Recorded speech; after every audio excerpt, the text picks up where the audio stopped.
Fala, meu querido, fala, minha querida. Ó, nós aqui de novo. Bom, se tiver tudo a mil maravilhas, né? Se você tá naquela época de soltar fogos, tá tudo dando certo, maravilha. Acho que nem vale a pena você ver esse vídeo. Mas se você está enfrentando algum tipo de luta, algum tipo de dificuldade, eu acho que vale a pena você gastar um tempinho aqui, de repente na sua hora de almoço, de repente antes de você dormir. Não sei que hora você vai ver esse vídeo, mas tô aqui para a gente bater um papo, né? Em meio às lutas, vamos bater um papo? Então, não sei se você é cristão, se você é católico, mas não sei qual é a sua religião. Mas espero que você confie em Deus, você creia em Deus. Esse é o ponto básico para a gente começar esse nosso bate-papo, né? Porque Jesus disse, né? Ele foi bem sincero, né? No mundo tereis aflições, mas tem de bom ânimo, porque eu venci o mundo. Mas de vez em quando a gente questiona Jesus e fala assim: pô, Senhor, não tá dando para ter bom ânimo, não. A coisa tá braba. A coisa tá braba. Então, se você já se fez essa pergunta, se você já questionou o Senhor em algum momento da sua vida sobre, sobre a fase que você está vivendo, ei, fica tranquilo, né? Porque Deus, ele nos dá esse livre acesso. Se a gente vê, assim, na palavra de Deus, a história de alguns homens, né, que fizeram bobagem, né? Vamos falar o português claro. Fizeram, eu ia falar cagada, mas não pode falar cagada no vídeo, então fizeram uma bobagem, né? Caim, Caim matou Abel, diria meu pai na porta do quartel, né? E mesmo assim, olha que incrível, né? Caim matou Abel e mesmo assim Deus foi lá, né? Chamar Caim, foi lá questionar Caim. E aí, Caim, beleza? Porque às vezes a gente tem aquele negócio assim, né? A gente comete um pecado, Deus nem vai olhar mais pra gente. Não, claro, isso é uma coisa básica, né? Se nós estamos vivendo em pecado,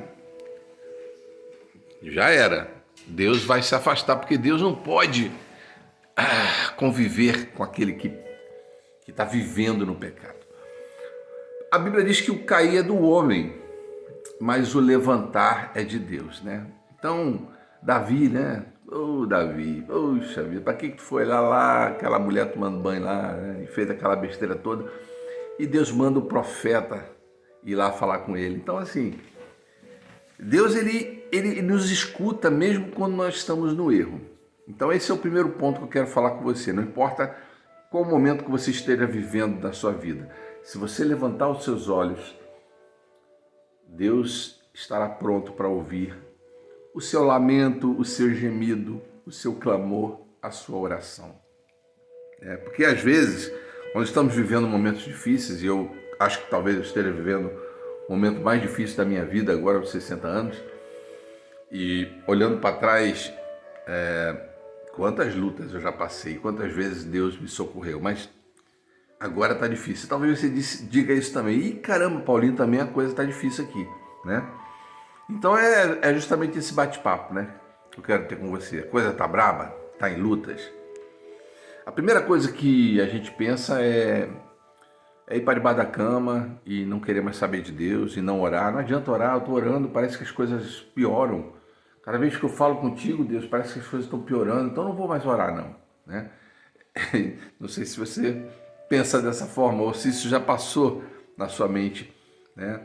É lógico que a gente vai lembrar logo de Elias, né? Elias também num momento ímpar da sua vida, num momento mais difícil, ele vai para a caverna e não quer saber de nada, ele quer morrer. E às vezes isso acontece, né?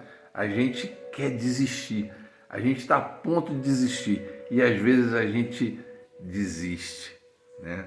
Entra na caverna e não quer saber de nada. mas Deus é tão maravilhoso que Ele vai ao nosso encontro, mesmo quando estamos de mal com Ele, né? E eu queria falar sobre oração, e como eu disse ainda há pouco, né? Parece que quando a gente ora, parece que as coisas pioram, né?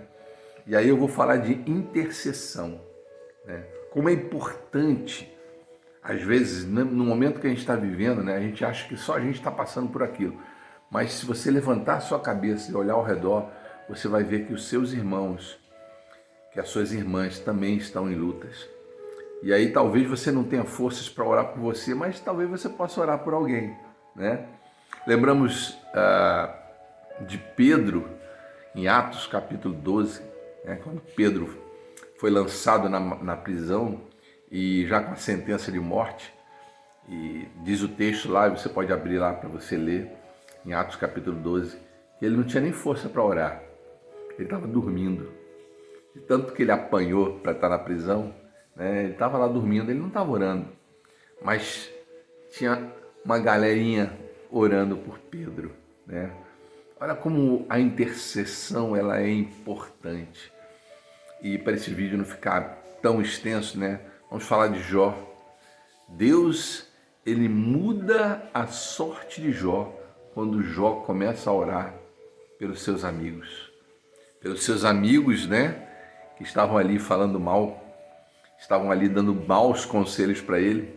E quando ele começa a orar pelos seus amigos, Deus muda a sorte de Jó. Eu queria fazer um desafio para você. Tá difícil você orar? Tá?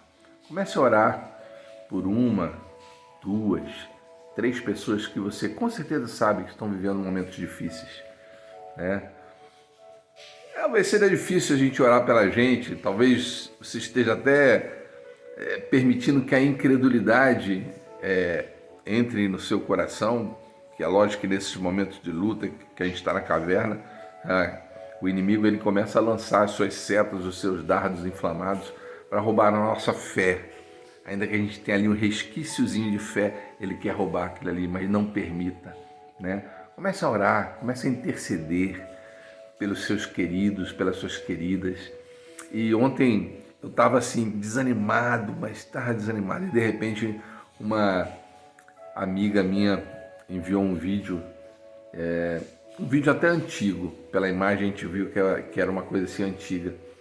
E eu vi ali uma menina que tinha uma perna muito mais curta do que a outra, que impedia ela de viver uma vida normal. E eu vi com esses olhos aqui, eu vi, e não era montagem o vídeo não, o pastor botou a mão, e eu vi, eu me surpreendi, porque a gente lê a palavra, a gente crê no Senhor, mas é diferente quando você vê a ação de Deus ali, né? E eu vi aquela perna cresceu, e aquela menina passou a andar naturalmente, e eu comecei, caramba, Deus, os teus milagres. Aí eu peguei, fui lá no chat GPT, botei lá quantos milagres o Novo Testamento, os Evangelhos, quantos milagres de Jesus ele cita, né? Eles escrevem, eles falam de 35 milagres. É claro que Jesus com certeza fez 35 milhões de milagres nos seus 3 anos de ministério, mas Mateus, Marcos, Lucas e João citam 35.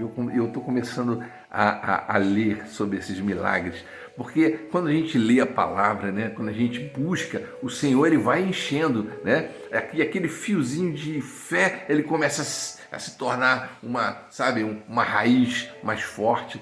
Então, vamos fazer o seguinte, começa a ler sobre os milagres que Jesus fez. É engraçado, né, que às vezes ele fala, né? Às vezes ele nem fala, ele pensa. O cara foi falar lá, pô, meu filho está doente, Senhor, vai lá em casa. Puxa vida, Senhor, é um centurião, né? Ele fala, ei, pode ir para casa, teu filho vive, né? Às vezes a gente fica pensando naquela oração, né? Ó Senhor, agora, Deus de Abraão, de Isaac e de Jacó. Não, Jesus fala, não, pode ir para casa, seu filho vive, né? Aquela mulher tocou na orla, Jesus não falou nada e ela foi curada. Jesus é o mesmo ontem, hoje e eternamente. Eu tenho certeza que Ele vai fazer um milagre na minha vida e vai fazer um milagre na sua vida. Mas comece a interceder. Orar por aquelas pessoas que você sabe que nesse momento estão vivendo dias difíceis. Porque eu creio que no meio dessa intercessão, Deus vai mudar a nossa sorte. Ei, não pare de lutar. Não pare de crer. Deus continua sendo Deus e Ele te ama.